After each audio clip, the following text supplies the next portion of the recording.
What's good, guys? What's poppin'? Welcome back to the channel. And today we have a video by Poetic Flacco titled "The Really Bad Andrew Tate Situation Just Got 1,000% Worse." So I don't know a lot about Andrew Tate, but I know he's part of the Manosphere Man Guru type thing, right?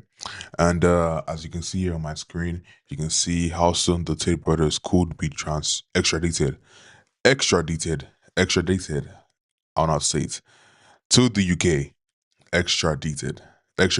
Yeah, I think that's how we say it. So yeah, so he is having it really bad right now, and I think he was charged with human trafficking in a way. But I'm not sure. But let's see what he's been charged with and what might happen to him.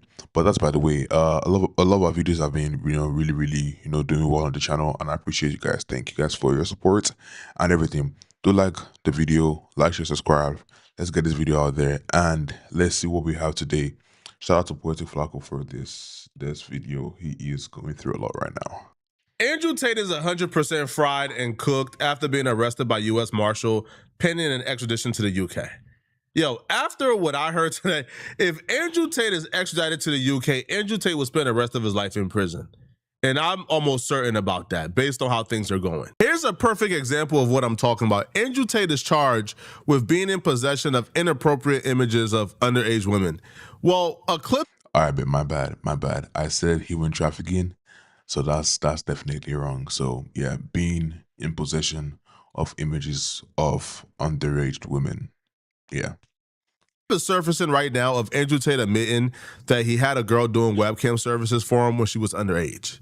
And I only get away with that because the girl of 6 years plays along. So Vivian's been with me 6 years. She's completely head over heels in love with me. She wants kids with me, everything. When I bring on new girls, I usually pair them with Vivian. Because Vivian's younger. Melissa's like 28. Vivian's like 21. Girl of 6 years plays along. Vivian's like 21. Girl of 6 years plays along. Vivian's like 21. If the clip was hard to follow, let me break it down. He said this girl called Vivian was doing cam services for him for about 6 years.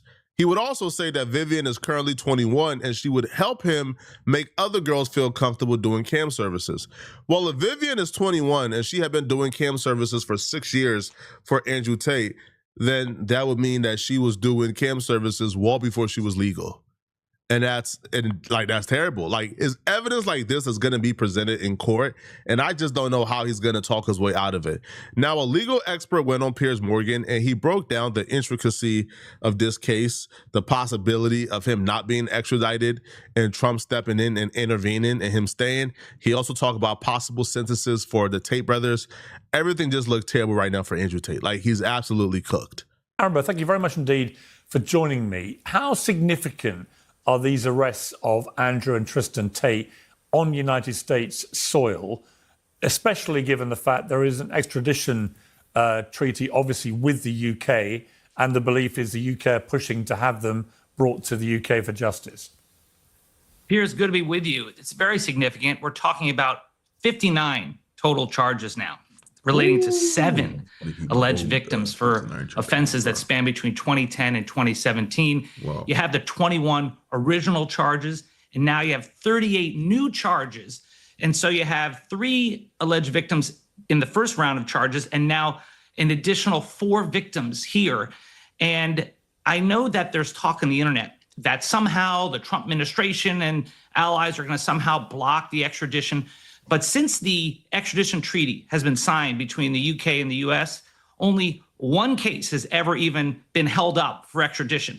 This is a matter of course where people accused of serious crimes, and this is a serious crime, and when there is at least probable cause that there's enough evidence to justify the arrest, that those people are sent back. It may take a while, it may take a year, it may take 2 years, but these brothers, I believe, will be sent back to the UK and they will face justice. What the UK did was very strategic because how they're moving they kind of silenced a lot of the Andrew Tate's defense. Because right now it's impossible to defend Andrew Tate and not sound like an absolute weirdo and creep. See, the first charges they had on Andrew Tate originally in 2024, it was like a lot of people knew about it, but they kind of, correlated it with pimping. Right? Because the charges were, he was trafficking women And then they list out the charges. So he was trafficking women, because I heard about that. So basically, right, before this whole story, I saw him. I remember watching a video of him on Piers Morgan's what's the word now? His YouTube channel, and it was talking about, you know, what are you guys gonna do? They're gonna extradite him. Jesus. Yeah, doing that, right? And then he was like, they're like adding additional charges to, you know, his original charge, just so they can have enough, you know, stuff to charge him with and bring him back home. But it seems like they were finally able to get more stuff on him. You know, he's facing 50 counts, right? So yeah. And the details in it is like, oh, he convinced women through the Playboy method to do Yeah. webcam services, and then he convinced them to give him all the money. Yeah. Well, that's just pimping. Right? Now, regardless of your opinion on the morality of pimping, most men are not looking at you as an absolute monster for pimping. Yeah. But when the UK came with the additional charges, and you hear things like corn with underage people, inappropriate images with underage people, like corn. Hold on, bro. Child corn. Hold on, bro. That's weird. Now it becomes impossible to defend, because if you're going to defend Andrew Tate, you're going to have to put your name and reputation on the line right now. Yeah. Before trial even starts, before you even get a chance to see the evidence they have, you got to put your name right now on the record that you are defending Andrew Tate regardless of the illicit images of underage people that they claim he was in possession of. Because if you put your name on the line right now and it comes out is true, oh, you in for a world of trouble. So right now, a lot of people defending Andrew Tate is kind of backing off. I even seen Sneeko, who was defending Andrew Tate in 2024. Now, I know Sneeko and Andrew Tate had their issues as of recent, but even Sneeko is going off on Andrew Tate right now. So now you're promoting Me Too feminist culture. The fall off is crazy. See, it's not Me Too feminist culture. It's the fact that they're actually guilty. And I looked through, well, apparently, according to them, I don't know, allegedly they're guilty. Allegedly. At the time, I did believe it. I believe that they were innocent, but you look into it more, and you look into what the Loverboy method is, and you look into what that is. They literally said that they were recruiting women to pimp them out. They had a course talking about how you could become a pimp. Word for word, they just spell out exactly what the Loverboy method is. They say, this is how you do it. If you want a girl to fall in love with you so that you could traffic her, buy my course and I'll teach you how. So first you make her fall in love with you. You have with her. Then you program her. Then you take her passport. Then she's in love with you. Then you put her on OnlyFans. It's like, that's what the Loverboy method is, word for word. That's what pimping is, allegedly. I don't know what I'm talking about, allegedly. To a T, that's exactly what pimping is, and they just did it online. And they did it in Europe with white women. Look at that too. You know what's so funny is that the Tates that are grifting the white supremacists, like the white incels, the skin worshippers, they literally got rich pimping out European white women because they were better for money. Like, they made more money.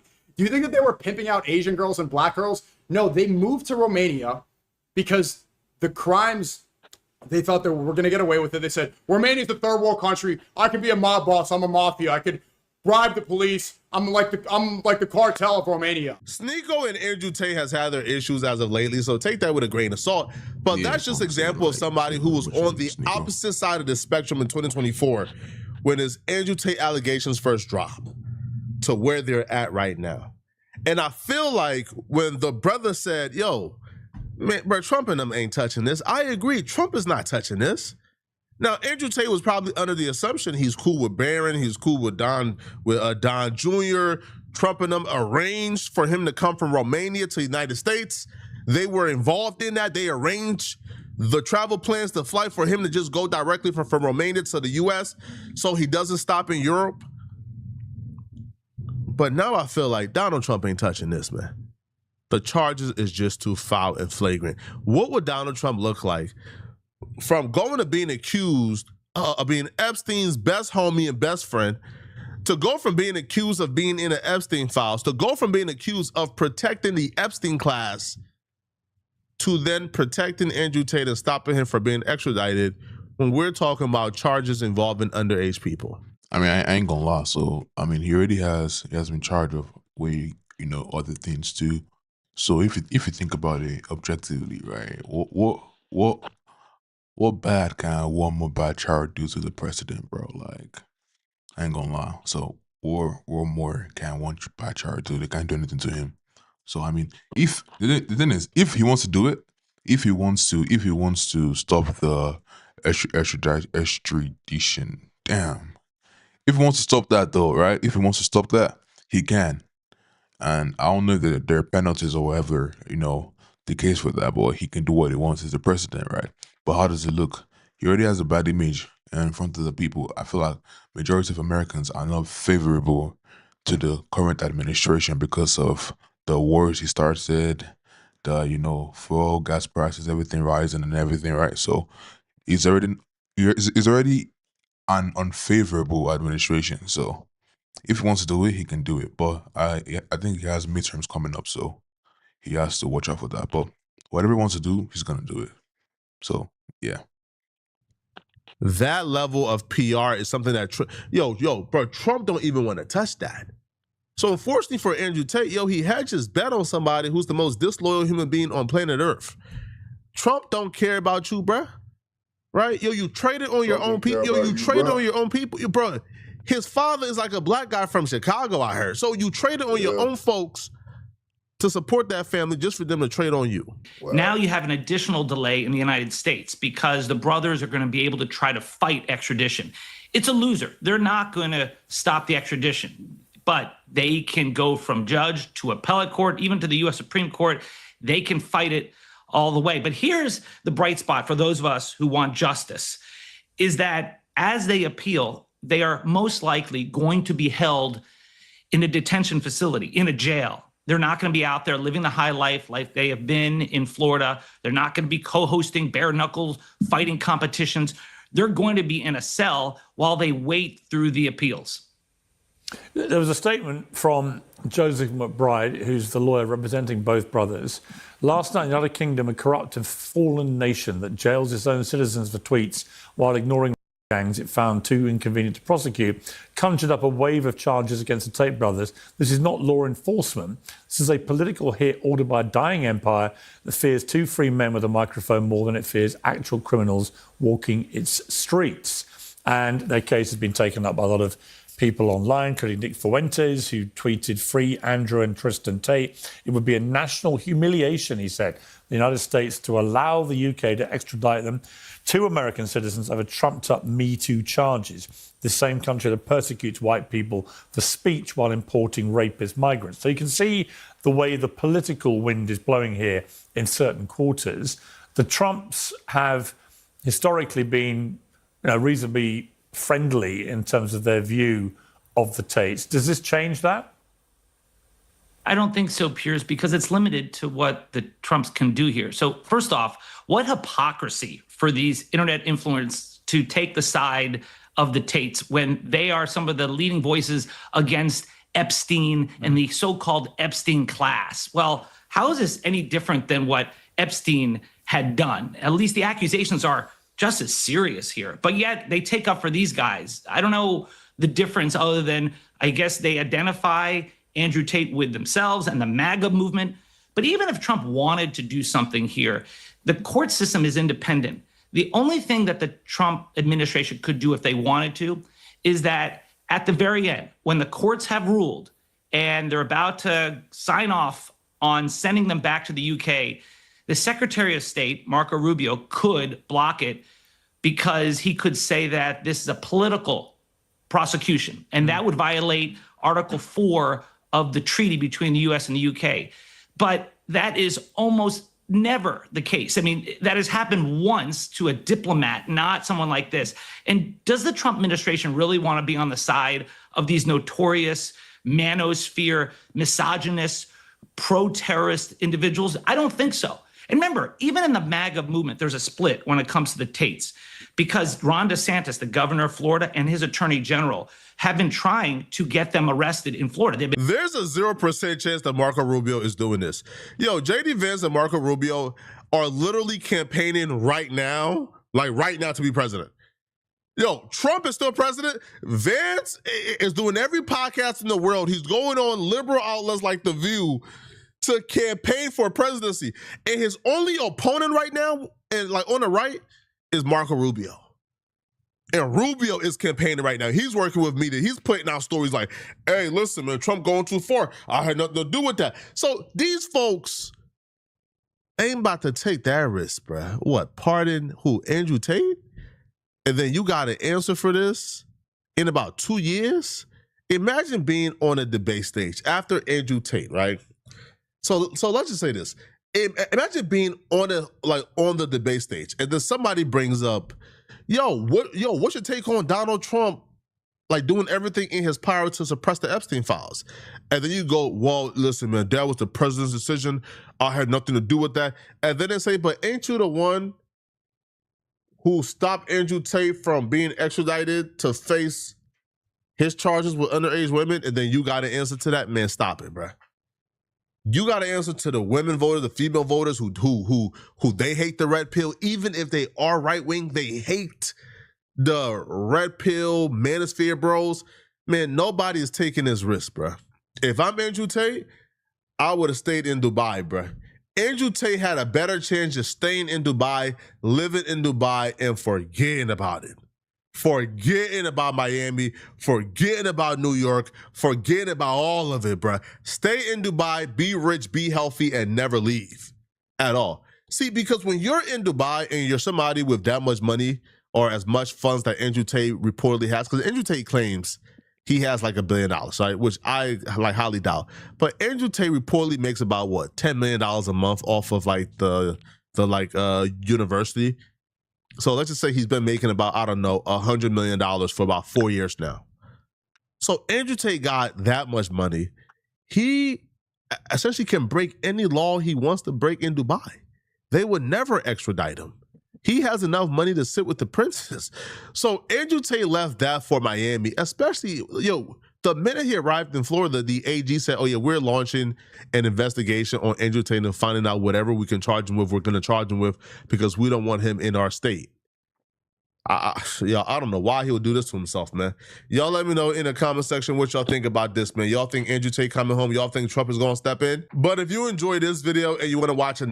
All right, bet. So my take on this is, right, so Tate can do what he wants to do. I mean, I'm not saying Tate. The president does what he wants to do, right? Because, he's the president, right? And I feel like if the president wants to, let him go or take him in, he can. So it depends on what the president wants to do. But that's by the way. So I don't really know a lot about this kind of situation right here. So it's still a bit foreign to me. But I mean, next video I have probably gonna be better. But that's by the way. Love y'all. See y'all later. Bye. One half of the poor monster.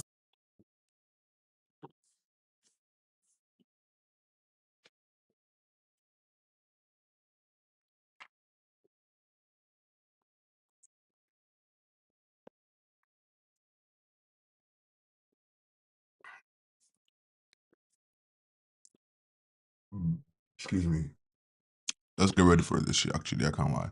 But that's by the way. Let's see. That's what we have today.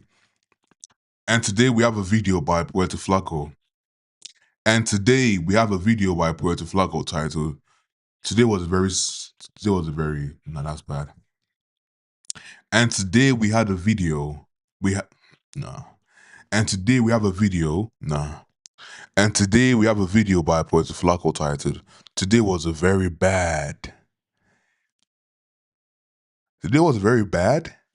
Today was a very bad for the Poor Mind podcast. Today was a very bad day for the Poor Mind podcast. They cooked.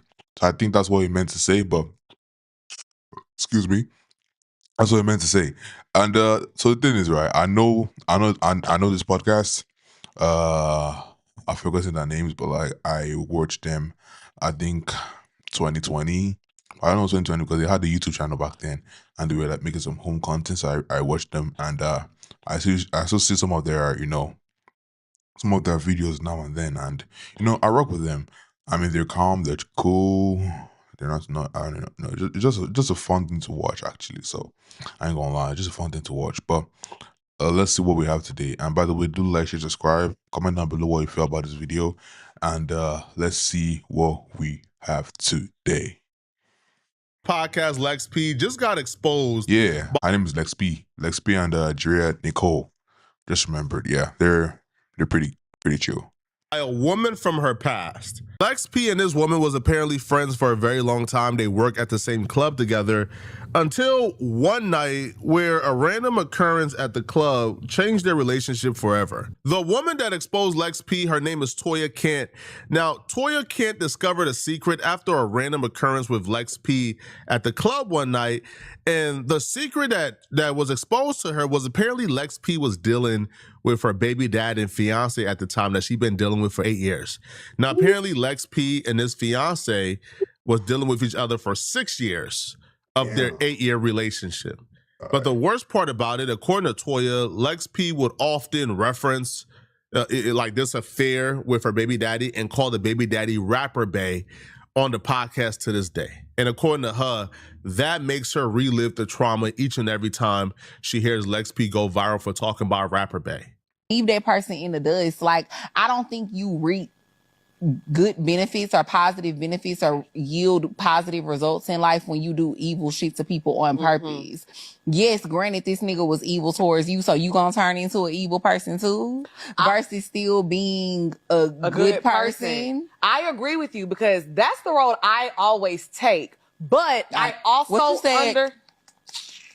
I don't know, Queen, because you be caping for bitches when they be doing crazy shit. I understand where you're coming from. I personally wouldn't do it. So then I think you should say that instead of being like, I feel like it be okay when women do. Because it does. But it really don't, though. It's not okay when nobody do the shit. Exactly. It's not okay when men do it. It's not okay when women do it. It's not okay when humans do fucked up shit to each other.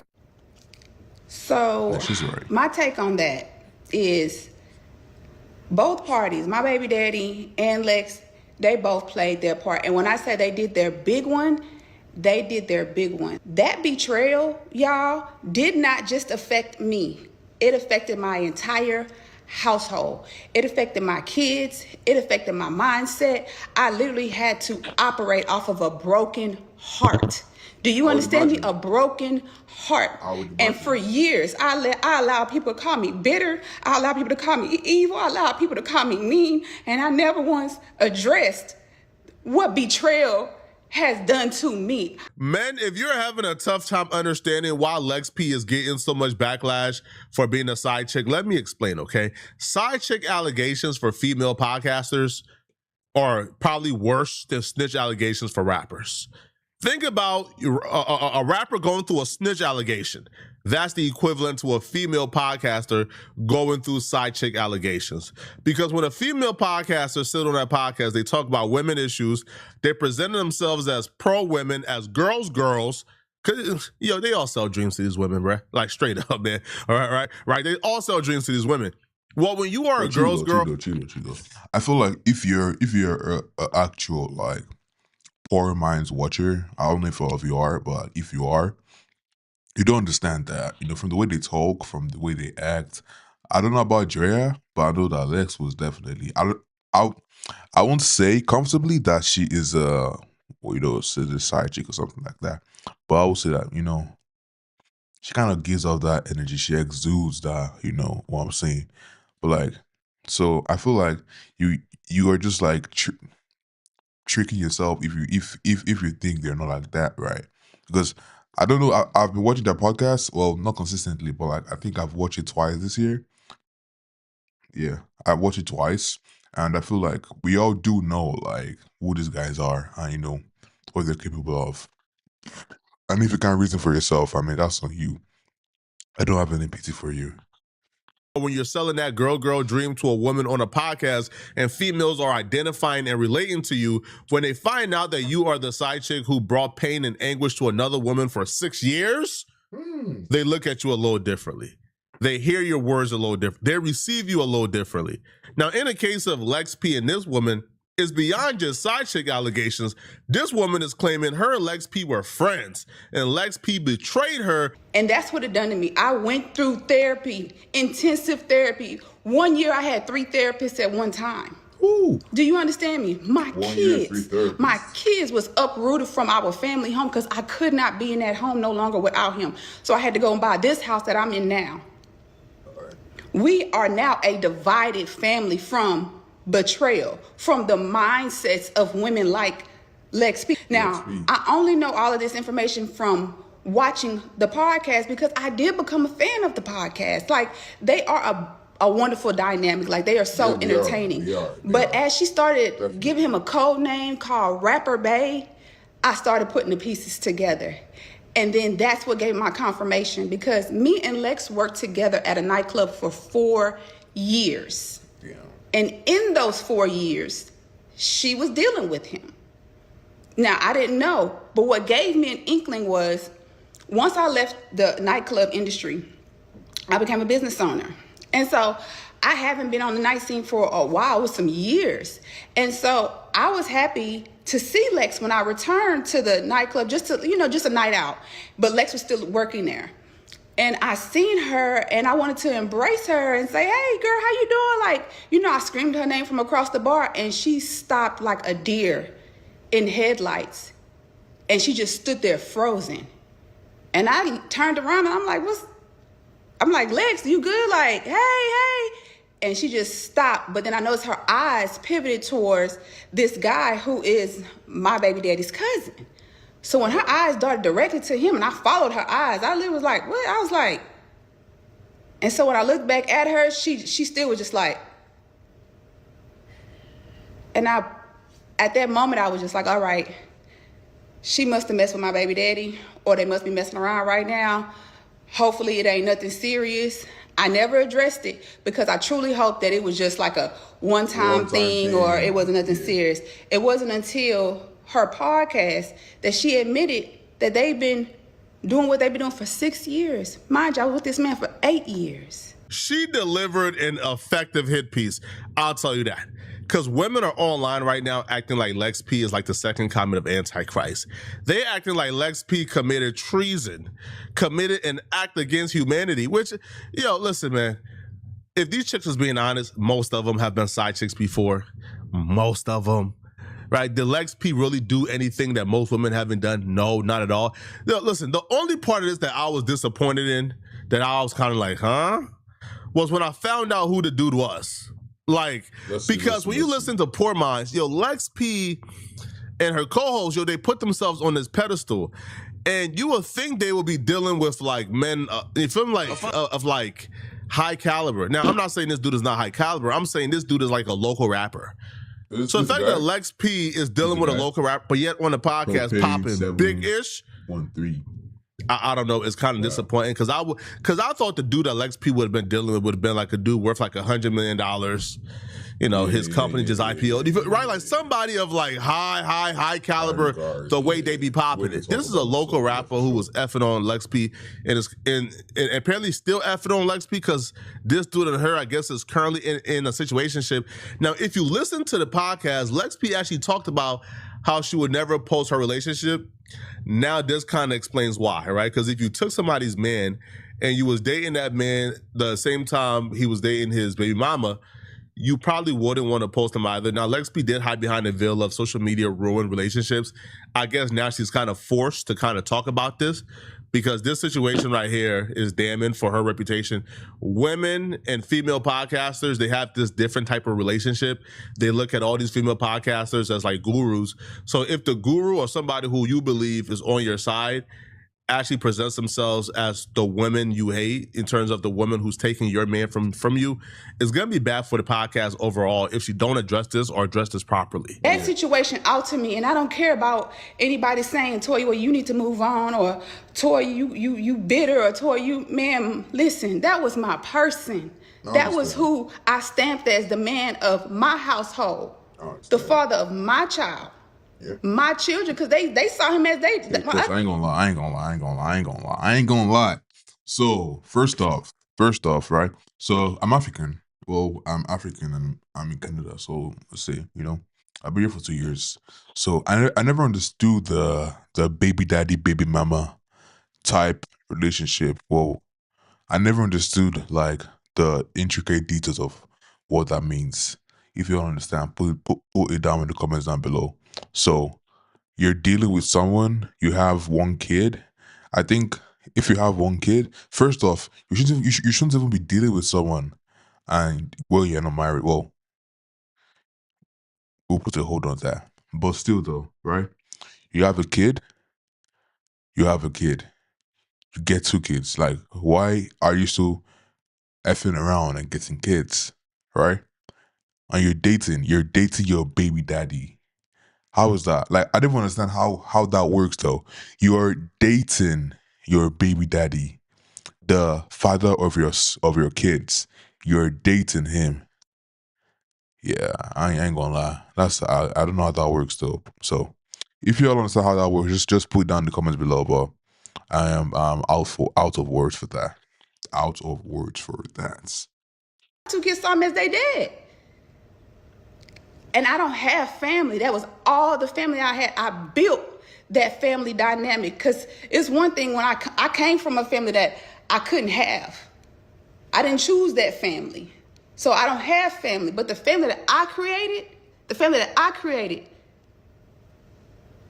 that was broken. That was divided by people and they selfish acts. And guess what? Better choices, bro. People get to go on and have successful podcasts, go on and get to have successful rap careers.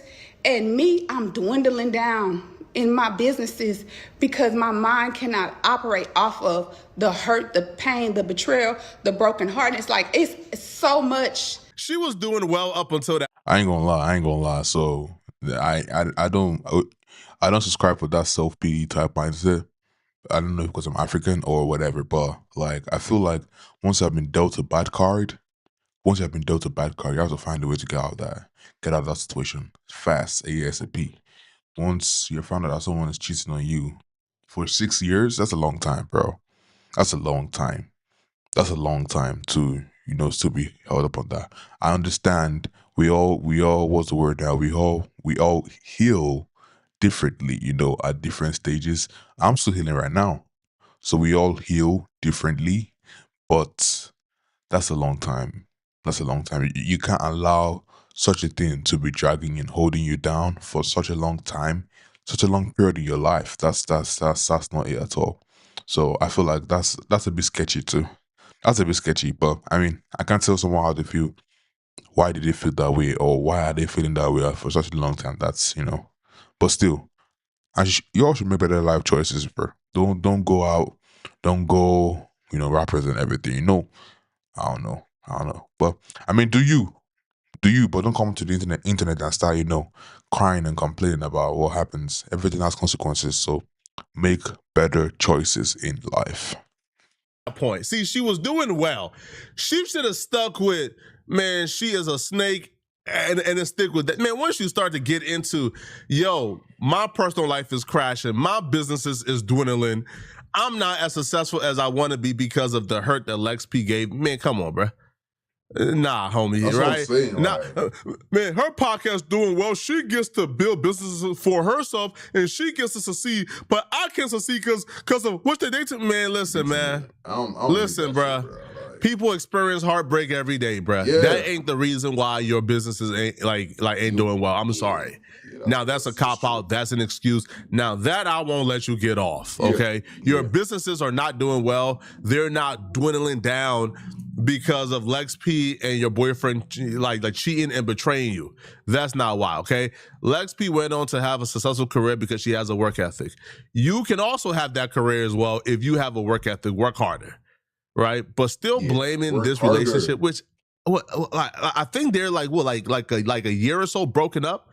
Oh, you're still so heartbroken that now you're blaming your businesses failing on Lex P. Man, cut it out, bro. Now that I won't let her get off. That's crazy. That's absurd. And it sounds like, I'm telling this story now because I'm salty that Lex P is more successful than me. Yeah.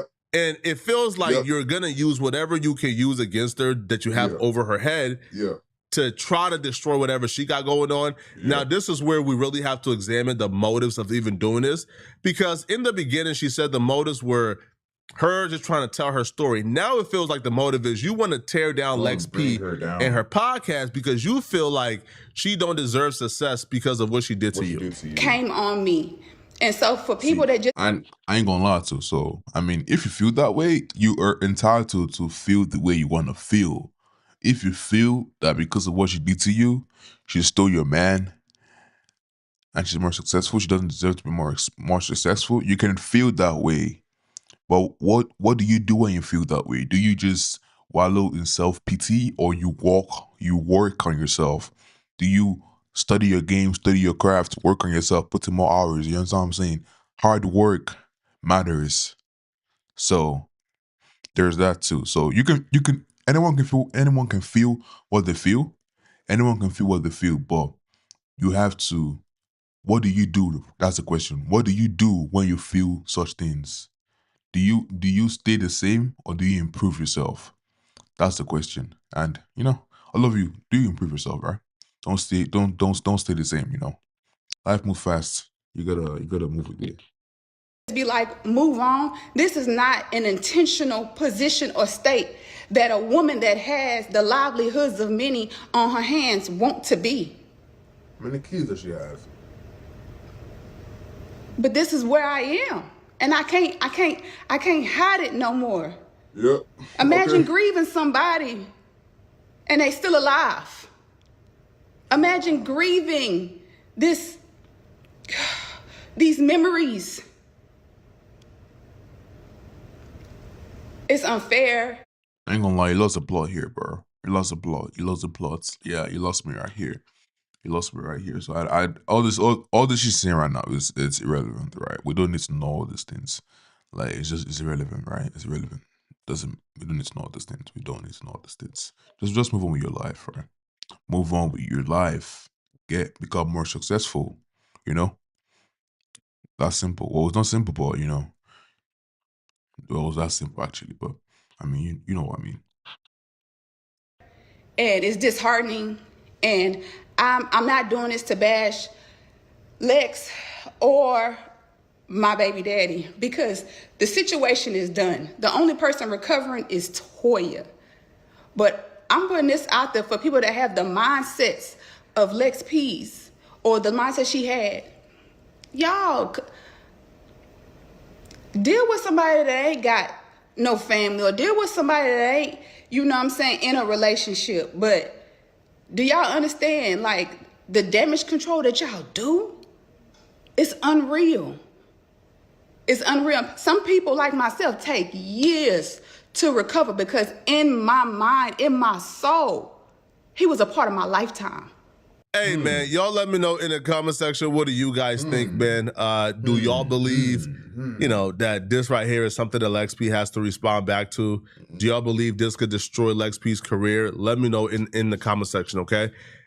I ain't gonna lie. So what he said, the last question he asked was, did you have to respond to it? I don't think so. Is it going to destroy a career? I don't think so, because if you watch Let's Speak for a while, you know that, all this is not. I mean, I won't expect that she would do that, but then if she does it though, like, it doesn't shock me. If you know what I mean, right? It doesn't shock me as a man though. I don't know how women think, but I mean, that's by the way. So, comment down below what you feel about the situation. Like, share, subscribe. Let's get this video out there. And see you all later. See you all later. So I got my boy here with me today. We're gonna react to some. We're gonna react to some Andrew Tate is a Nigerian videos. Nigerian videos, bruh. Nigerian videos, bruh. And you never. Nigerian videos. Let's see. Let's see. How about computer? This is my cousin right here. He's going to introduce himself to the stream. And let's let him introduce himself. Fine. Good. I'm Pamela or Joel. Jesus. I want to see the Nigerian accent, bro. Crazy. Yeah. Introduce yourself. My name is Pamela or Joel. Yeah. So he goes to Abuad in Nigeria.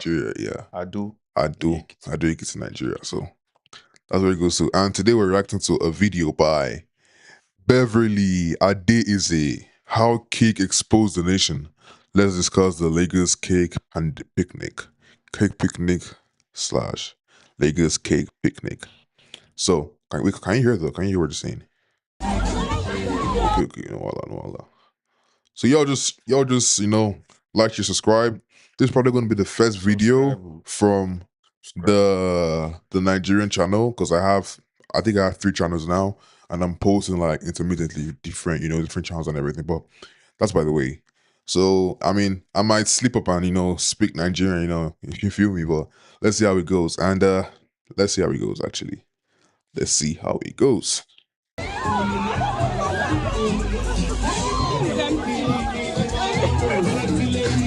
You do not eat at home. Why do you behave this way? So I want you all to picture this. Picture you and your friends decided you wanted to do something fun for the weekend. So you get dressed up, you head to this beautiful event, you bring a cake because the whole theme of the event is sweet treats and cake and everything. So you took your time to bake a cake. Let's say you're into cakes. So this is a great opportunity for you to showcase your skill.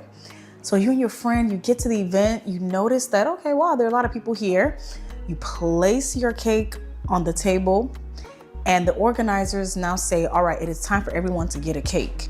Now, mind you, you're looking around like, there's a lot of people though, but okay. They say, ready, set, go. And before you know it, this cake that you took your time to bake, before you know it, you're just seeing hands grabbing and just hands that you don't even know whether they wash or they didn't wash. No glove. They're grabbing your cake. And so at the end of it all, this cake that you took time to make, you didn't even get to taste it. You didn't even get to taste it. It was just, the cake is just a memory at this point. That is exactly what happened at the Lagos Picnic, or at least that's what I saw. What is going on, my people? Welcome back to my channel. If you have not clicked the subscribe button or the like button, please help me to do that before we go them, because today we're discussing how something as simple as cake exposed the whole nation. There is this event kind of going around in different parts of the world, different parts of different countries, and it's called like a cake picnic. Now, different people have their names for it, but essentially the idea is that people are coming together and they are. Alpha, if you take, see, you go picnic and the people there, they don't, regularly, somewhere like Canada, right? If you're going for like a cake picnic type thing, everyone has to bring a cake, But like for this party, not everyone brought a cake. So 3 people brought cake and some guys paid to get in. So once they got in and they said, ready, set, let's go. Pickers. you carried your own plates. You saw people holding cake with their hand and everything, bro. What you go do? Guy. Where my cake? And the person that made the cake, they never get. Never get to taste the cake. Let's say I go slap person. Person good. Deafing. Serious deafing. It's this one that talks. Make we baking cakes. You are supposed to like put your own little spin and showcase your skill and different flavors and things like that. That's not so they do for that cake plenty. Everybody does it. Man. And at the end of it all, after we're all done admiring these beautiful cakes, everyone is supposed to take like a slice so they can experience different flavors. That is what it's supposed to be. It's actually a great idea, very, very cute. Until the thing reached Lagos. It was cute in other places until it reached Lagos. When I tell you, the first video I saw, I was embarrassed. I'm not even gonna lie to you. I was just appalled. Mind you, these are grown people. And I really wanted to talk about this because I feel like this goes far beyond just cake and sweet treats. I really believe the way that a lot of people acted in Lagos at that cake picnic exposed so much about what is really going on in the country, and also the minds of some people in Lagos. Now, I want to preface this by saying I'm a proud Nigerian girl. I was born in Lagos. I moved to the States when I was 7 years old. I'm not like one of these diasporans that don't even connect with their family, that have the opportunity to and they simply don't. I can love my culture and also say when something is wrong. This is what happens when over 1,300 people come together to have the largest cake potluck ever. This is the cake picnic in San Francisco's Legion of Honor, where everyone who attends is required to bring a whole cake. Think Cake Coachella or Cake Hunger Games. For the picnic, I made an orange olive oil cake with a homemade orange marmalade and dehydrated orange slices for garnish. I also paired it with a pistachio buttercream. I have to say though, I was blown away by all the other creative and colorful cakes people brought. After boinking my head on my cake box, it was off to the races. Each group had 6 minutes to get as many slices as possible, and I don't think I've ever been as stressed in my life. These 6 minutes truly felt like the Cake Hunger Games. As many slices After the chaos, my friend Jessica and I took our slices back to our picnic to dig in, and we truly fell in love with this slice of guava cake. I went to check on my cake leftovers, and there was literally nothing left except crumbs. Special thanks to Elisa for organizing such a sweet event. You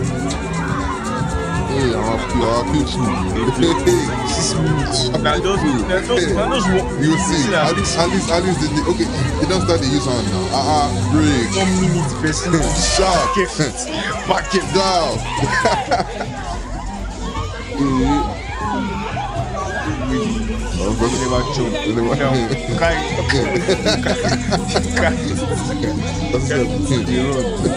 The first ever cake picnic in Lagos, and it was a mess. When I heard it was happening, I was really excited. I even baked a 12-inch lemon strawberry cake. When I got to the event center, I saw that they were still selling tickets to people who did not bring any cake. That was the first mistake they made. I got in and saw so many beautiful cakes. I couldn't wait to try them all. Before the event started, because it started quite late, I wanted to get some content with the people there. While I was filming, people suddenly started rushing at those cakes, grabbing them with their hands, chaos everywhere. I immediately ran to get my cake box. When I came back, everything was gone. The tables were empty. I could not believe my eyes. I did not get to taste my cake or any cake. Wow. You're not fast. See, you bring cake, come party. Person they go chop cake. You say every day behind they look at them. You they contain steez. Maintain steez, composure. If they lose guy for you go chop cake, everything not finish. And you guys day forward, no the day back now. You spent so much time, money, and resources on this cake picnic. It was so disappointing. Never again. So now we've seen what the cake picnic was supposed to look like. Then we see what the one in Lagos looked like.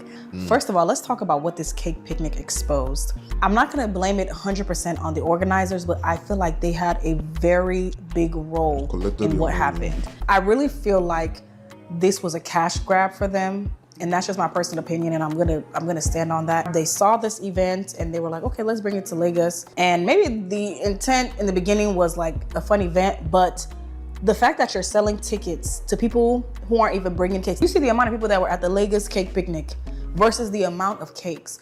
And then when you watch the other videos, you see that, I mean, my goodness, there were just as many people as there were cakes, because in order to go to this cake picnic, you had to bring a cake. Right? Yeah. But I feel like the greed sometimes in Nigeria needs to be studied. Now, granted, it's not just Nigeria. There are greedy people everywhere. I feel like someone who knows the nature of the average Nigerian in Nigeria, you should know that something like this was not going to go well. But at the end of the day, you got your money, Abi. There's no way you can convince me that you thought this event was gonna go smoothly. First of all, I'm sorry, but knowing Nigerians is one of those things. In fact, somebody should have been there to even pre-slice the cake.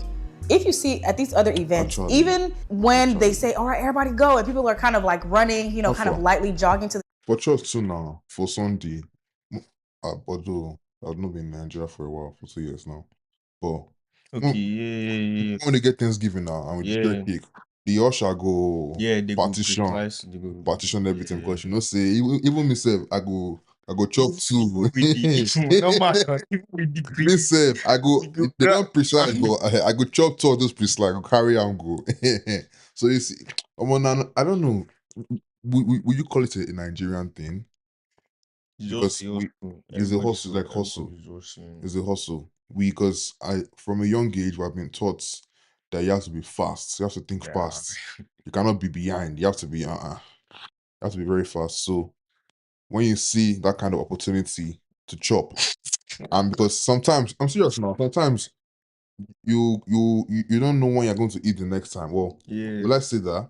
I mean, I won't say for us, sha, because I know his parents are well to do, and my parents were okay back in Nigeria. But still, even though our parents were okay, the mentality still deal with us too. So you understand.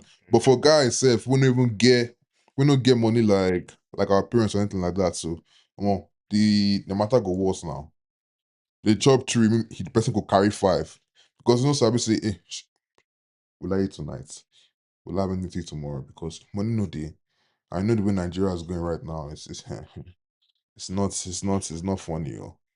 It's not funny. Maybe could listen to this hour.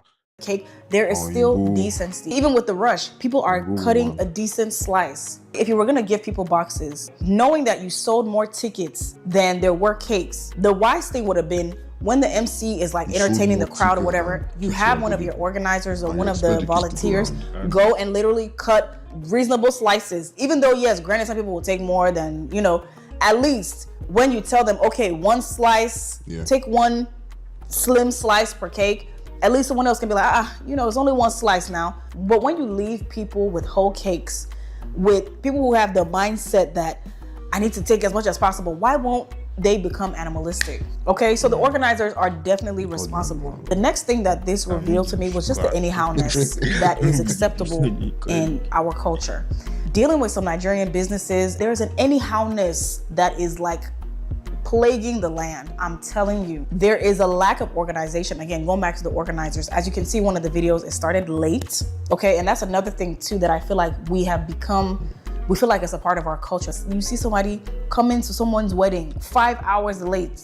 That stuff irks me. But then it's like, well, even if you're like you should not start say if you come early, you go help arrange the event. No man. If you come 5 hours, if you come early, now if you think 5 hours. We just come. See, let me tell you something.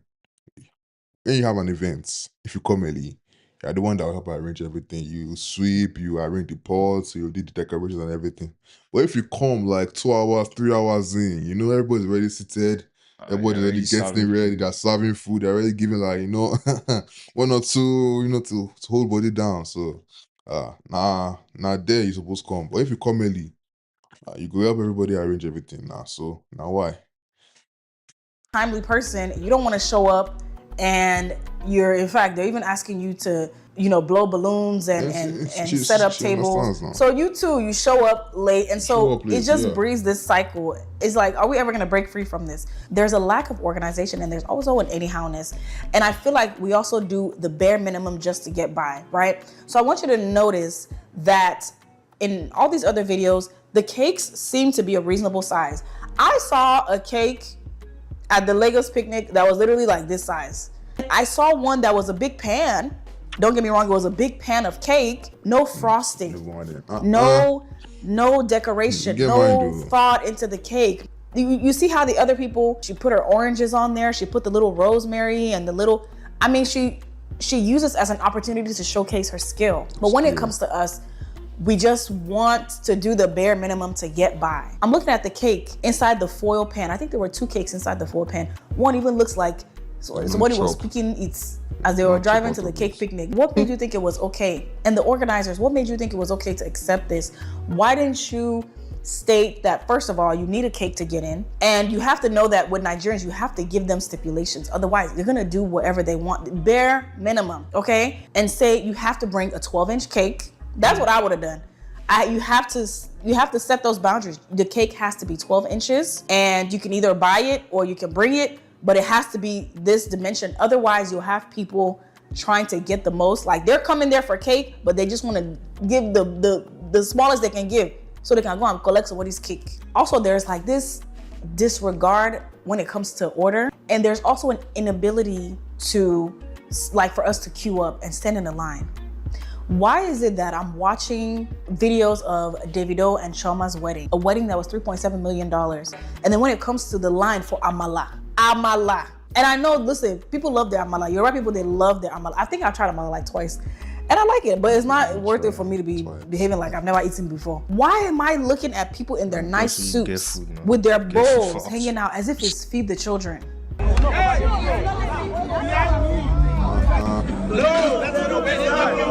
About me and Gas Joe. Does it the character please, sir? Got a character please, sir. Who are you? They can talk and who are you now? Who do you think you are? And you're disturbing the Amala lady. There's so much stress, there's so much chaos. And then when people say that people in Africa are starving, then you'll be offended. But look how you're behaving. For cake, for Amala. As if you have never eaten Amala before. As a matter of fact, you're gonna go to a wedding next week and it's gonna be the same food that you're eating. It just goes to show that even when we get out of poverty, we get our big boy, big girl jobs, we still have that mindset. And the thing is, because nobody wants to miss out, and you guys aren't queuing, and I'm like, shoot, I don't want to be the only one that's not getting Amala. Me too, I now jump in the behavior. Of course not. And I'm now holding my plates at $3.7 million event of Davido and Choma, and I'm begging for Amala. Can you imagine? And it's like, I'm sorry, like, do people not eat at home? Why do you behave this way? Why? Maka, why? You'll even see it at airports. When you go to an airport, you just see the rush. What are we rushing for? It's almost like we feel like, oh my God, we're gonna miss this thing. We don't know how to stand in one line, single file line. When you came to Nigeria, when you left Nigeria airport compared to when you came to Canada. Actually, no. Where you come from? I came from Nigeria. No, like to enter Canada. Which airport do you go to? I first went to Washington, then Washington. Yeah. Then Toronto. Compare Nigerian airport to. No, he was organized one. No. I mean, when I first came 2 years ago, I didn't have any bad experience though. Nigerian airport, I didn't have any bad. Oh, we had to pay. We had to pay the what's the guy's name now? The guy that was searching our bags because we had food inside. We had to pay the guy. The guy was like, "You don't let the food, but we can carry food." But the guy was giving us, I had to give him some money. I think that's it. Yeah, because myself, I was wondering how to carry food now. That's it. And the independent. No. I think also we carried 2 bags of food. Oh. We carried lots of food because when we first came, we didn't want to spend so much money on this kind of food here. So we carried rice, we carried all our sauces, everything, rosemary, everything. We carried everything. So but I mean it's let me speak with the Canadian accent now. So it's a very, very, what's the word now? It's very different though from Nigeria. I mean, I feel because we came summer. We came summer, but it was cold. It was cold in the airport, very, very cold. So we had to wear our jackets. We bought jacket from Nigeria for winter. We wore it in the plane because the plane was cold. We thought that jacket we're going to wear for winter would be good enough. That jacket now just regular, not to hold body for plane. You not enough to do anything for winter. So I mean, it's a bit more organized. I would say I haven't been to Nigeria in a while, but I'll say it's a bit more organized. Our airport system, airport system, we're more organized than Nigeria. But I mean, Nigeria is going to become a better country by the grace of God. So hopefully. But not can better in Nigeria. Nigeria's gone. This is your typical Nigerian. I've seen that has gone.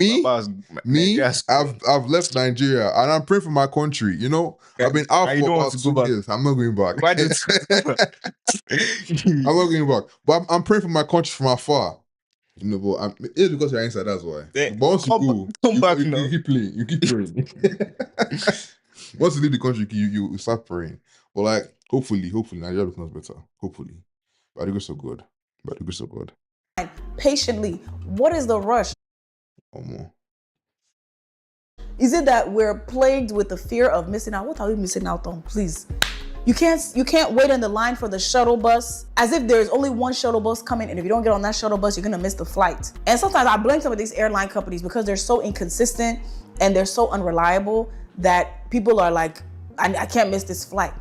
But I just remember like, wow, you're in this cattle call And people, grown women, grown men, grown women, they're rushing to get through this door to get on this shuttle bus. And it has just become behavior that we have just accepted. And that's like how we are. And I'm like, God, I wish this thing could really change. Even when there's traffic light, you see people they don't even regard it. Traffic light. The traffic light is there to decorate. Now, I actually have never been to Abuja, but I hear that Abuja is more organized, right? When I went back in December, you'll see that there'll be like a whole bunch of traffic. And instead of you to just, okay, yes, it's not ideal, just stay in the line, eventually the traffic will go away. You will see people, they'll veer off on a place that they're not even supposed to drive on. Create their own path because they don't want to wait in line. And then if somebody says something, they're, who are you to talk to me? Don't you know that I am this chief and this is, shut up your mouth. You bastard, you just hurling insults. Some of them will even go as far as, okay, there's traffic going this way. They're gonna take their car, turn it away, turn it the opposite way. Even if it's a one way, they will drive you are coming this way, they're coming this, they don't care. They don't care because they don't want to stay in the line. What is really going on? Funny story, when I think this was like, I was like 24, I went back to Nigeria. We were driving to the village and our bus driver, I feel like he was a hot-tempered man, okay? We were in traffic, he was driving for this company called God is Good. God is good and we are hot-tempered. We even prayed, at the beginning of every bus ride, like, that's kind of what we do. So he's driving, we got to a place where there was a bit of traffic. This man decided he didn't want to be in this traffic. And he was kind of driving a little fast, I'm not gonna lie. So he now veers off on this path. And you have people on the streets that they're not being paid to like be the road conductors, but they take it upon themselves for whatever reason. I don't know if that validates them to feel like they're in leadership position. Okay, so he now drives, after these people are conducting the road and trying to direct traffic, he's doing his own thing, he drives. Do you know that the man outside that took it upon himself to be a conductor reached and slapped our bus driver. When I tell you, I have never seen a grown man turn like red. The way I was so afraid that day, I said, Auntie, let them not come and light this bus up. Because this bus driver got out, hot-tempered. This one too is hot-tempered. Me and my auntie are just like, what in the world is going on? Only in Nigeria that stuff can happen. You would never see that happen in the United States, in Asia. And my friend was saying, we're talking yesterday about possibly a trip to Japan. And she was saying that in Japan, because a lot of them are, I don't want to say people pleasers, but there's this thing of they don't want to be shamed. So they kind of follow, that's just kind of how their culture is. They don't want to be shamed. So certain things won't really fly. They're not that loud. Not also, in fact, they are the king and queens of shamelessness. Honestly, a lot of y'all in Nigeria, you're actually very lucky that I'm not into politics because the way the laws I would put in place, and it's one of those things where some people they not like it, right? When you put laws and you put consequences in place, but it's needed, and eventually it'll make for a better society. Another thing that this cake picnic exposed is the scarcity mindset and the poverty mindset. I don't know the trauma that has caused us to have, or the average Nigerian, let me say, to have that scarcity mindset. Is it the colonizers? Is it the government? Is it upbringing? I don't know what causes us to have that scarcity mindset that, more will not come, so let me take now. And you'll see it even at weddings. People will take boxes and not even considering, okay, let me just take 2 to go plate. They'll pack.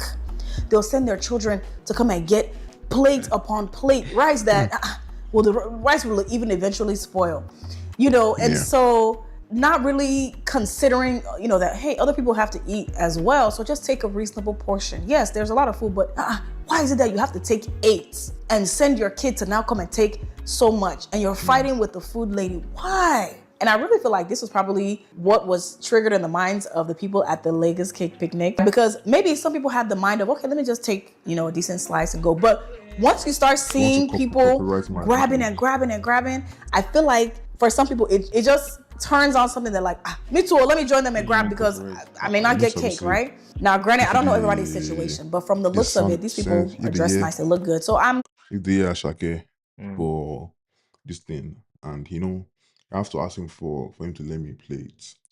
So if I play it without his permission, they can strike it down. Is it because Ashake said so, or they'll just strike it down? As long as you don't have, I don't know how they pose the word, but like copyright. So there's some YouTube videos you can't use play YouTube videos on your channel. What do people that react to like YouTube music, all those music? I don't know how that works. but because I've done some songs when I had what's the word now? When I had Soda Channel and they struck it down. They said copyright infringement. So even if it was still up, I can't make money from it. Just getting views for free. So I'm gonna say these are not homeless people, okay? And one thing I was even talking to a friend about was the fact that even when people come abroad, Nigerians come abroad, and they're doing better in life, they get to a stable position, you still see like remnants of that scarcity mindset. For example, she was telling me how her mom, anytime there's something free, her mom would say, go and take, go, you know. But it's like, you don't really need this free item. Sometimes they're just taking because it's that mindset of, I don't know when next something like this will come, or let me take and keep, and you never know when we'll use it. You'll notice this a lot too when you go into the homes of a lot of Africans. And I feel like that's why millennials, like our generation, we prefer minimalism. And not just Africans too. I even hear like African Americans, Hispanics, you know, they talk about how their parents tend to hoard things, even like Indians. They tend to hoard things in the house. They pack so much. They don't want to let things go. And it's just that they're just not brought up to maybe have an abundance mindset that, okay, well, I haven't used this shirt in 12 years. Maybe I should give it away. They're like, no, because you don't know when next I'll need it. But you haven't used it. There was even a time where I had to talk to my mom because I remember she brought like these big cans of string beans, green beans, right? Like maybe 4 or 5. I was like, Mommy, where'd you get these cans? She's like, oh, they were giving them out in this place. And, you know, I said, let me just take some. I said, Mommy, we don't need this. You don't need this. Why not, you know, let the people who are actually in need get it? You don't know when you use it. So you don't know. Ask me if she ever used those cans of string beans. Now, granted, they're cans and they can last long and all that stuff. But I just told myself, I don't want that mindset of lack and just holding on to things, right? To the point where whenever I go to a Nigerian wedding and they offer me a souvenir, you know, that's something that is very common. You'll see the aunties grabbing souvenirs and giving them out. I told myself, if it's not something I genuinely care for or I don't care to use, I will just politely decline or just give it to someone else, okay? So I don't need any more fame. You go wedding, they give you gifts, you go collect. They will even be seeing you as proud self with the people that are giving you. That's collect. Guys collect the gift. So they will looking at they'll definitely look at it in one way. Yes. And because I know some of them will know that you are not from you stayed in the US for the whole of most of your life, right? So they'll look at you as proud. For sure. Not proud auntie.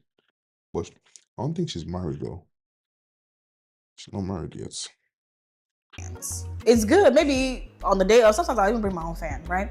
So there's no point in me taking this fan. Some things, you know, they're giving me some Tupperware. I don't need this. Now, let's say if it's a journal or something like that I use often, I'll probably take it. Yeah, but one, I don't like clutter. And I like to keep my space simple.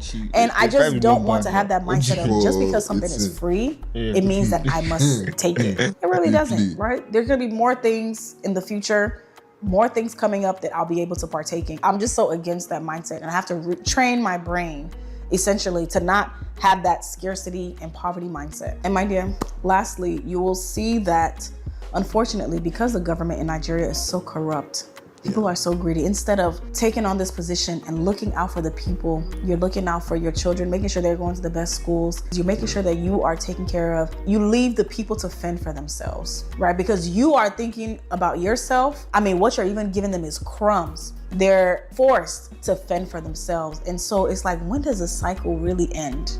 I'm telling you, I was even talking to someone. I was like, you know what? If God put it on my heart to donate $5 million, if I had that, I mean, I don't have yet, but you know, I plan to be a philanthropist in the future, right? If I want to donate $5 million to the betterment of, let's say, Nigerian roads and, you know, build, you know, make the roads nice. By the time that money gets to the road, right? Because, you know, you have to go through government and all that. Let's say $5 million. Okay, you got to pay something. Okay, cool. By the time that money touches the road, I'm even lucky if $9,000 will get to be used to that road, because you will see the greed, the bribery, the At least if you want to steal, no care for I the mean, those betterment still of still is not good. society. Everybody But is if you just want every still, at man least for use himself. half. Even when you're coming But back they will from the still airport 90%. and okay, they say the bag is overweight. Instead of them charging it to that airline so that the airline can get their proper fees, you'll see them tell you to send them money to their own personal bank account. So disregarding, they don't even mind if they. No, you can't say they talk now. This thing she said now. She said, if your bag is overweight, instead of them to charge it to the airline, do see Alpha boss. Yeah, now my pumpy, let's say pumpy, Upi or paper. Fuck, send money to me. I could let you go. So it's a fundamental thing, bro. Can't lie. But I don't know. That's just the way we're raised up. I know we have to hustle. It's hustle culture. Always have to burn your game every point. You know. More. Nah, that's what you find out, sure. Now my guy be this, my cousin, Bamileri. See your name, my baby. Guy, just say Joel. Joel is fine. No mind, no mind now. No, Joel. Joel. Let's see, we go just You have watch. to be Canadian. So yes. Let's see, we go just watch from one video. I don't want you get it talk too much. Like, so. Yeah, subscribe. Yes, let me speak some small Canadiana. Yeah, you know you have to subscribe. Subscribe to Nina Reacts. Nah, Nina Niger now. Nah, I go post some for the Nina Niger. Okay. Nina Niger. Subscribe. Alpha, subscribe to Nina Niger, please, so that we can eat. Yes, man. Yeah, so we'll not be like all these Nigerians that with the chop. I beg. Subscribe. Help our mission. We go see this. It has your name on it. It's not. I see the same Mrs. Yes, so I don't even know. Should we find somebody else? This money talk. This is my wife. What's her name? Beverly. Daisy. Daisy. That's my wife, man. Your wife they play. How do I even do it? Hey. That's it. How do I know now? It's just for Nigerian.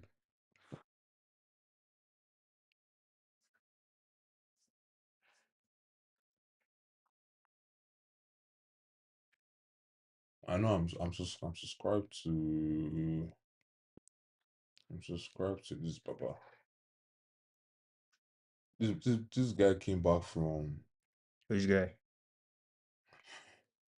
Hey, see, Nigerian police buried in cyber truck.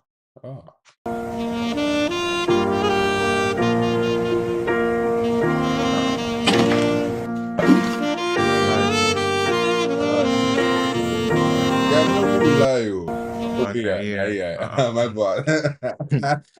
Guy, but if you do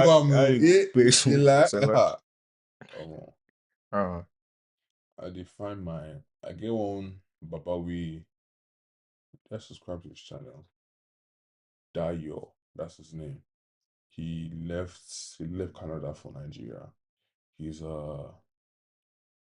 skinny. He cannot survive in Canada anymore. He's what? He cannot survive in Canada anymore. What do you mean? Like financially?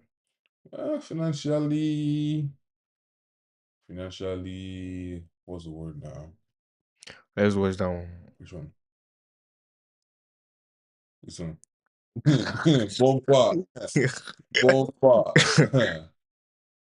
Bumper.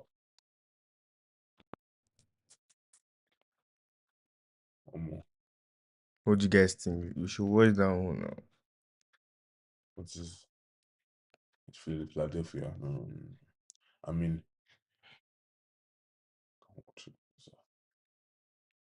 but I know I'm subscribed to Dayo. Problem is to see. I want to see my subscriptions. Oh, this is in here.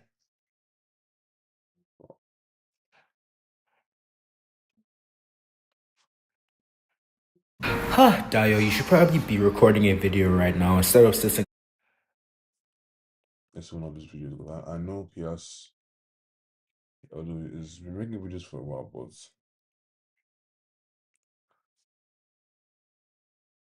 get up with that guy. Wait, you know the guy? I don't sabi the guy. The guy the Ontario. Guy the Ontario. Dating in Lagos. Feel like that's a good one. Dating in Lagos. Make him want to know catch your shot. So. Let's react to the channel, bro. And today we have a video by Dayo for President titled, "Is it possible to find love in Lagos?" So, in case my parents or my aunties are seeing this, I am single. I've always been single. I was single. I don't know about that. Alright. But I've always been single. I am not looking for anything right now. And we are trying to see what we have today. Have you been single? Yes. I don't believe that, but I mean, it's all right. And my guy from Nigeria, he's just coming here. If he stayed us on from holidays, right? He's going to be here for a while. So, Maybe this one is not gang sign. gang sign. It's not gang sign. Not gang sign. That's specific. We don't have much gangs in. I mean, we have gangs in Canada, but not many in Saskatchewan. So I'm dating in Lagos. Let's see. What is good, YouTube? It's your boy Dayo for President back again with another video. And today I am going to yap to you guys about finding love, bro. Yo, listen. So I just moved back to, well, not just. I think this is about to be my 4th week. Yo, you guys, it's already been a month since I moved back to Nigeria. You guys, it's been a month since I moved back to Nigeria, and like, you guys, man, I'm not going to lie. Life has changed. Things are different, you know. But that's not what I'm here to talk to you guys about today. I want to talk to you guys about finding the love of my life, man. One kiss coming See, on here. the thing about society is, I don't know why, but like people like to like downplay what it is to actually find somebody that you actually love and care about. And I'm not talking about like, you know, like just going to see a girl and you guys are just sleeping with each other and you guys are just doing shit. No, like the intimacy of actually liking somebody, bro, shit. You know, the intimacy of actually falling in love with somebody and actually like getting to know them and doing all of that. Like on one hand, you know, on one hand, it's kind of like, damn, bro, like I want it, you know, like I actually miss spending time with someone that I actually really like and doing all that cute lovey-dovey shit. But then on the other hand, like when you start to really understand that this life is all based off lust and money, you know, bro, it makes it extremely hard to get to know somebody and actually like take that next step of like falling in love and doing all of that, bro. Like when I started to realize that this life was actually really based off lust and money, it just dawned on me that like in my mind I was like, do I actually want this for myself? You know, like I feel like I thrive on vulnerability and I thrive on, you know, actually getting to know people for who they are and, you know, actually connecting with people. But then We'll see. Make I don't make him talk too much. So he said something that I want to talk about. He said it thrives on vulnerability. If you are going through something and you tell your babe you're going through something, you can look at it as like you're a weak man. Yeah. I mean, so I don't know, because I mean, I've never been with anybody. Sure. I mean, Yeah. yeah, but like generally, like a lot of babes, like, you know, when you tell them, yeah, I'm going through this type shit. I mean, some babes will be there for you, you know. Few. I mean, yeah, few. Very But then some other babes are on your own, no? Because they see you as almighty provider. So I mean, so I don't know. I don't know dating. I don't know anything about that. You know, I'm a good child. See, let me just stop lying, guy. Let me just say the way it is. Yeah, I've been in several relationships in my past. And you know, a lot. But I mean, all the people I've been with,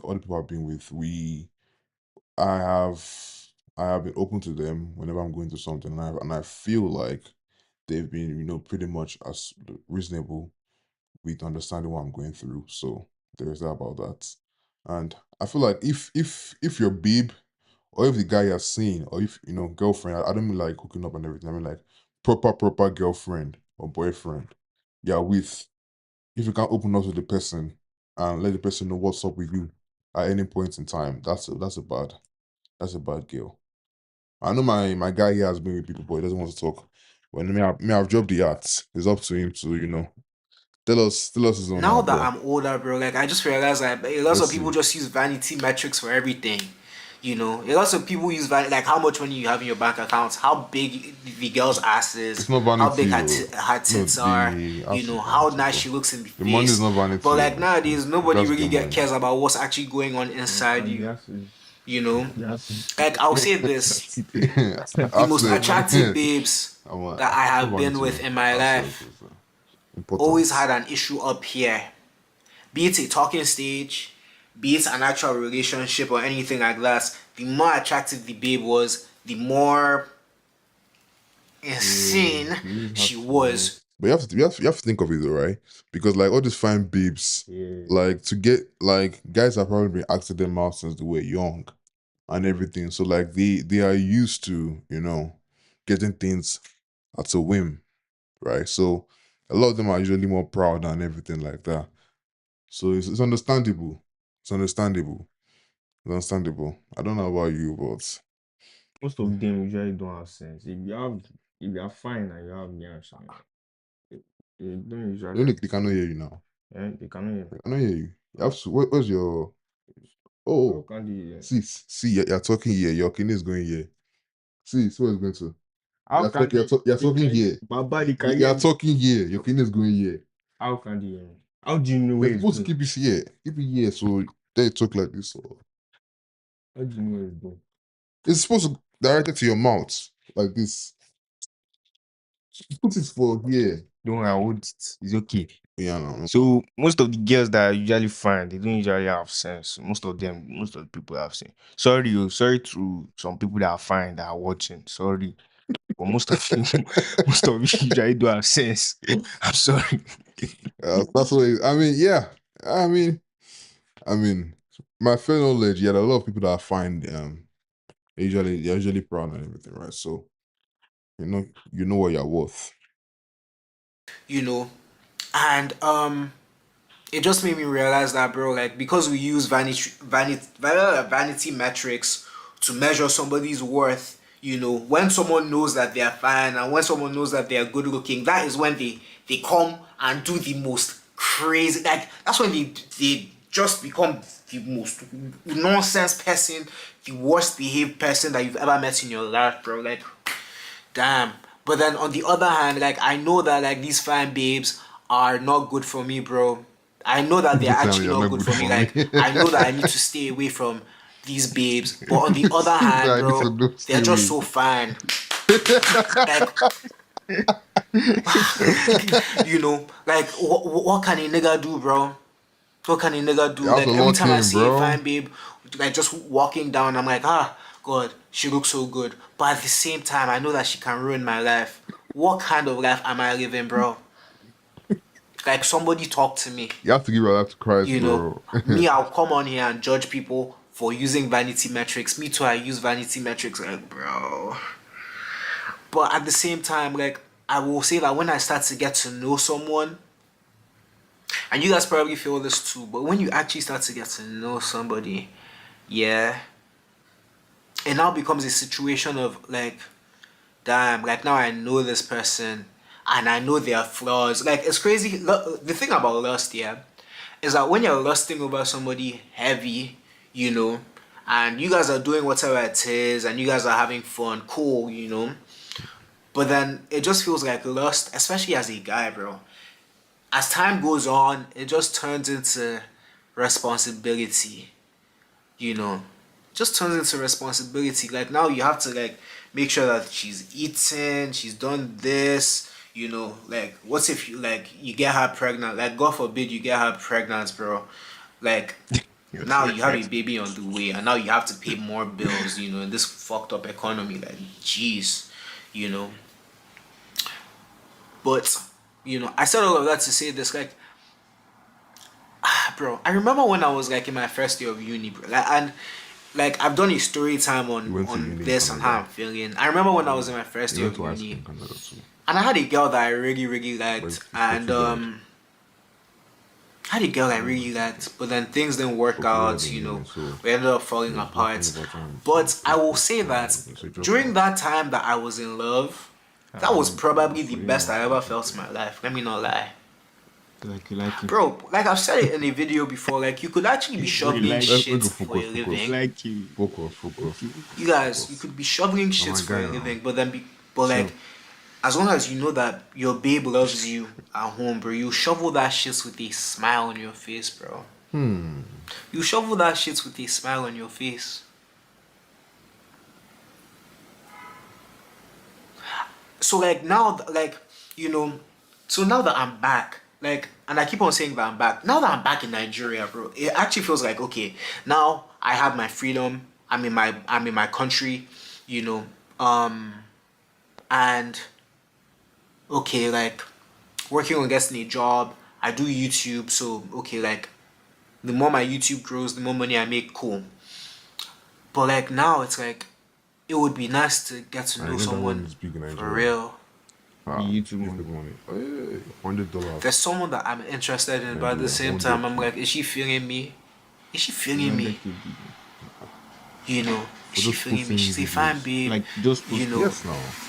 She's a fine babe. He already made $100. She and that's small. I'm sure making more. We have great conversations, but at the same time, I'm like, bro, one, it's too early. I just he moved made back, $100 from. and two, like, yes, no. He got monetized on YouTube. So he made $100. How did he get monetized? So once you have 1,000 views on your channel, 1,000 subscribers, and you have a certain amount of watch time, you can get monetized. You apply for the monetization program, and if they find out that your views are not fake, and your subscribers are not fake, they would accept you in. You put your bank details and everything. They'll be paying you monthly. They'll pay you monthly. Okay. They pay you from when you apply, from when what's the word now? When you first become a member. So that will be your monthly cycle. If you become a member on the 15, every 15 of the months, you will be getting paid. So he got paid $100 on his first kidney now. I'm sure he has made more videos, so the more views he gets, the more money you get. That's awesome. Awesome. By the grace of God, though, subscribe to the channel, guys. Subscribe to the channel. Subscribe so you can have money, please. Subscribe to the channel. Bro, like I always say, mutual fucking interest, bro. Like if the mutual interest is not there, then what are we doing for real? We're wasting each other's time, you know. But will I find love in Lagos? Like, I actually, you know, I'm actually thinking, like, will I? Because even in Canada, bro, I'm not going to lie, like, when it comes to races and everything, like, I'm good with women of all races. Like, I'm cool with women of all races. I think that there's beauty in every race. But, like, I was just always drawn more to Nigerian babes. And now that I'm back, bro, wow, you know. Don't like which.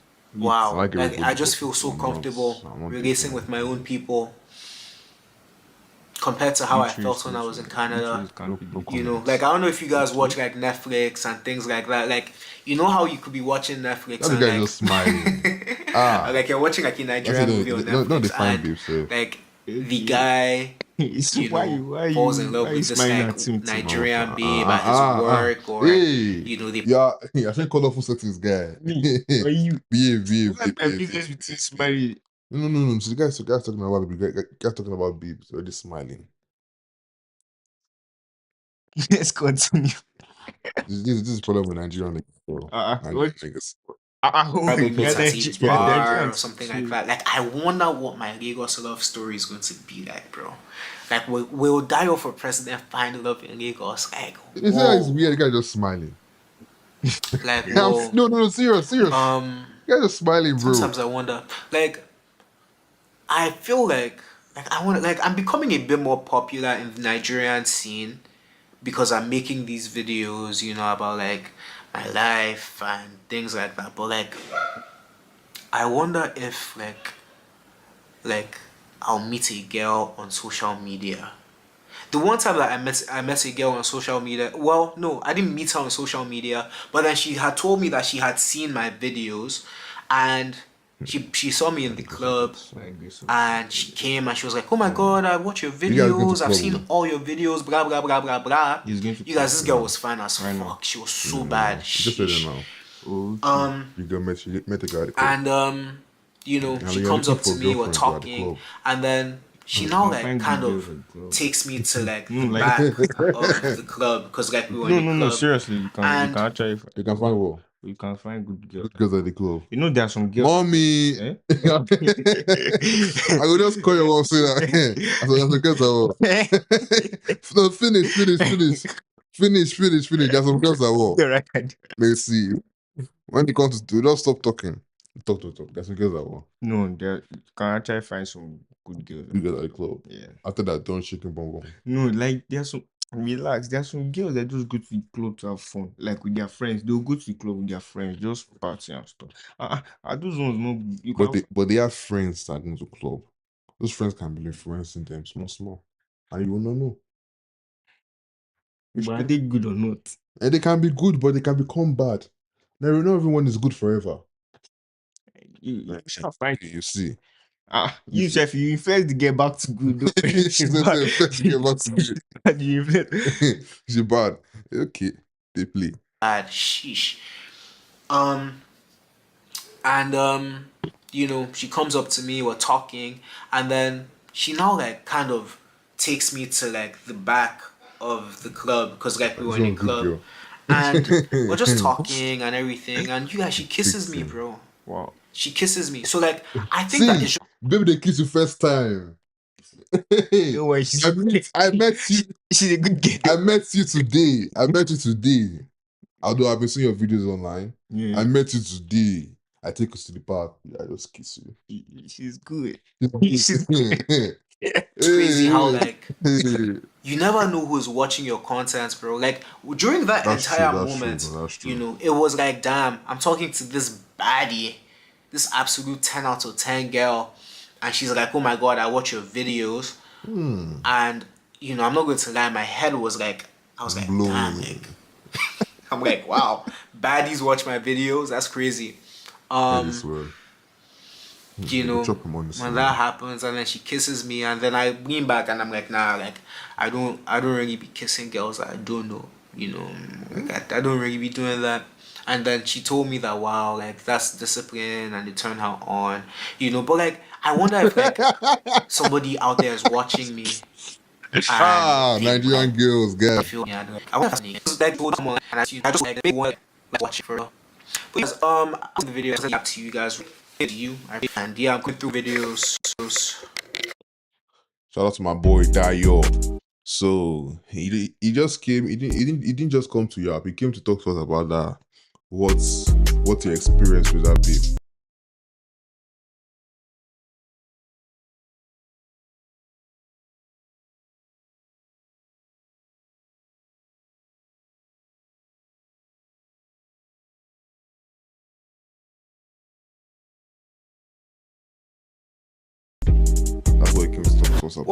What is good, YouTube? It's your boy Dio for President back again with another video. Okay.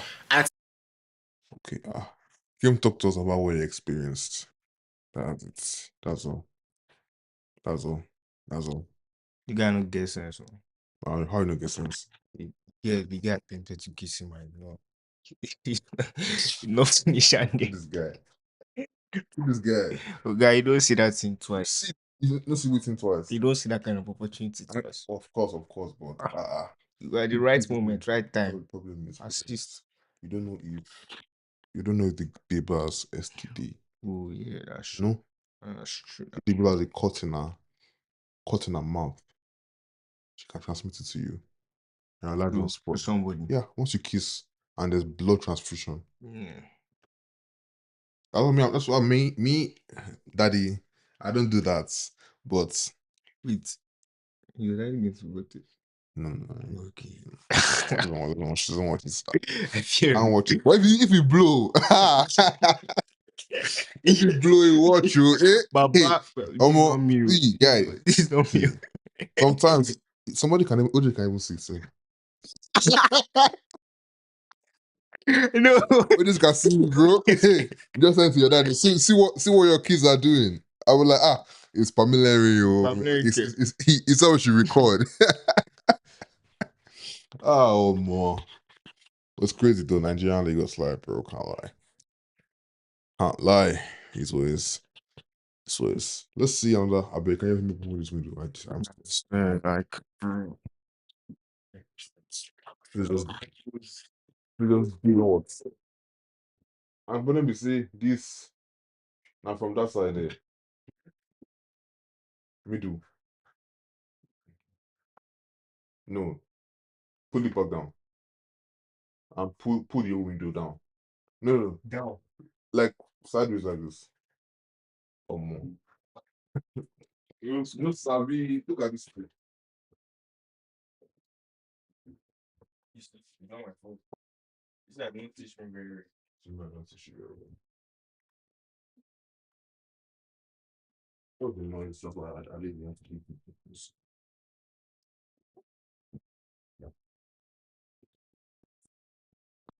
Yes, speaking of the noise.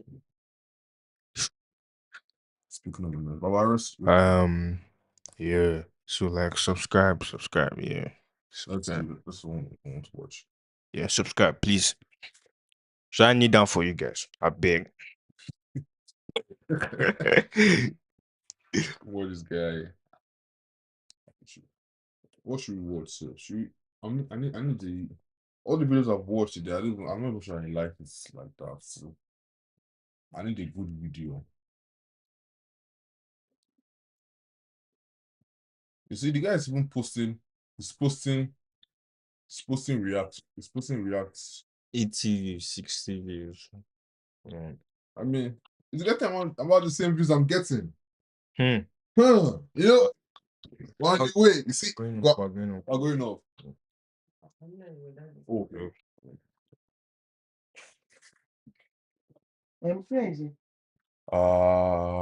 Recording.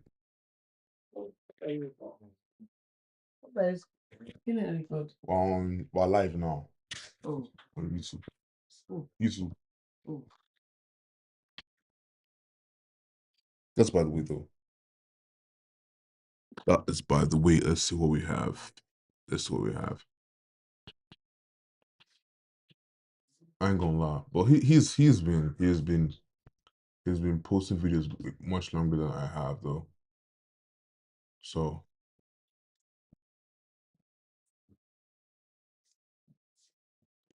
I think I'll just react to one more Nigerian video and I think I'm good.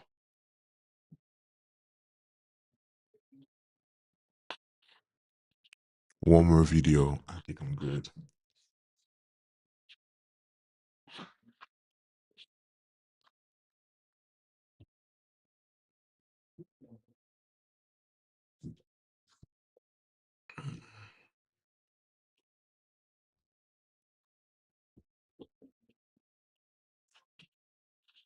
Philadelphia, PA. I don't know why my laptop is hanging. I think it's overheating. No, it's definitely overheating. But let's see. Hey guys, what's good? What's poppin'? Welcome back to the channel. Today we have a video by The Real Dio titled Life Updates The Real Dio, where I've been and what you can expect. So my cousin just left out right now to talk to his pops. So I'll just keep on, reacting to the video and let's see what we have today. By the way, like, share, subscribe, comment down below what you feel about this video and how we can improve the video. And let's see what we have today. I was getting to a point where I was constantly burnt out. And the worst part is I was looking at that burnout as a badge of honor. What is going on, you guys? Live from the studio, aka my apartment in Philadelphia, PA. It's been a really long time and I feel like I owe it to you guys to sort of talk about where I've been at, so let's talk. We are back. So As you've read from the title of this video, and as you've known from following me on Instagram and TikTok, which I've mentioned this on both of these platforms twice, I quit my job. I feel like there's been a lot of mindset shifts that I've had to go through after quitting that I feel like I really want to bring to you guys so that you guys don't get into the position that I was at. So I quit my job around January, the beginning of February, and here's the reason why. I was getting to a point where I was constantly burnt out. And the worst part is I was looking at that burnout as a badge of honor in a sense. I mean, every time I felt burnt out, I was like, okay, but this is for the greater cause. Like, I'm doing really good for my job. And I know that what I'm doing is going to help me excel and proceed and get far in life and yada, yada. My mental health was never put first at all. And it was deteriorating day by day. It actually got to a point where I had a friend who said, yo, Dio, literally every time we talk, all you're talking about is business and work. Like, all you ever do is work. Do you ever have fun? Do you ever enjoy? And while I definitely did have the times where I enjoyed, I mean, I do enjoy nightlife with friends, especially friends from my hometown and things along those lines. I wasn't enjoying life the way that I knew that I should have been enjoying life. I wasn't happy. I had a lot of fake smiles, and I got to a point where I told myself, I am no longer gonna allow myself to have any more fake smiles. I used to feel so bad and guilty for resting, to the point where like I couldn't rest. Like, on days where I tried to rest, I felt like I was being unproductive. Life doesn't need to be taken as serious as we take it. And I really needed that awakening, I guess you can say, from quitting my job in order to realize that I really wasn't living at all. So let's sort of give you a recap of where I've been mentally, where I've been in general. Life's been really good, really, really good. There's been a lot of growth. During the winter months, it was actually a really hard time for me. I did battle with mental health, and it was showing in my craft. It was showing on my personality. It was weighing me down. It was a lot harder for me to walk around with a smile during the winter months than it is now.